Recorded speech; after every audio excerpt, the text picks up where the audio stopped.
Hi, I'm Tim Mackie. I'm one of the founders of the Bible Project, and today's verse of the day comes from Paul's letter to the Ephesians, chapter 6, verse 12, which reads, "For our struggle is not against flesh and blood, but against the rulers, against the authorities, against the powers of this dark world, and against the spiritual forces of evil in the heavenly realms."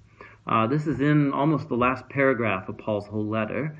And all throughout, he's been building up this portrait of two powers at work in our world. The ultimate power, which created the world and which is redeeming it, is the creative power and love of Jesus, who is the resurrected King of heaven and earth. However, there are rebellious powers at work in our world, and we are caught in the middle of that struggle. He talks about how, for a follower of Jesus, the real enemy is never another human. Rather, it's mysterious, dark, spiritual powers and forces that are behind what he calls the rulers and the authorities. And what Paul means by these words is essentially what we would call institutions, governments, economies, businesses, social movements.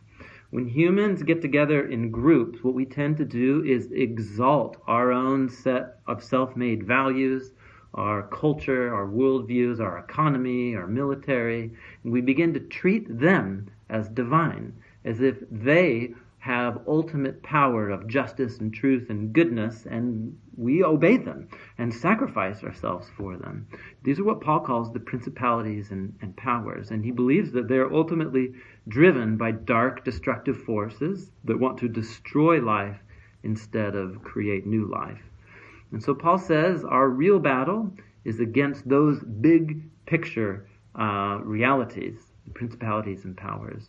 And Paul believes Jesus is already in charge of those powers, and he summons them to allegiance to him. And so what that means for us is recognizing on any given day our real enemy is something much bigger, and it's something behind the scenes of what we mostly see in our day-to-day life. Jesus has already gone to confront those forces. That's what he did in his life and death and resurrection.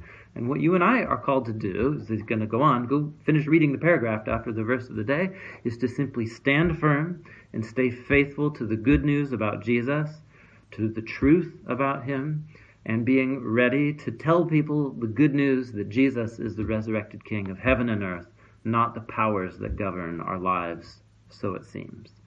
So this is an important, actually a really important line in the whole letter to the Ephesians. The whole chapter is worth reading. But it's an incredible word of encouragement when you look at the world around you and you feel like it's out of control, and where is Jesus in the midst of it all?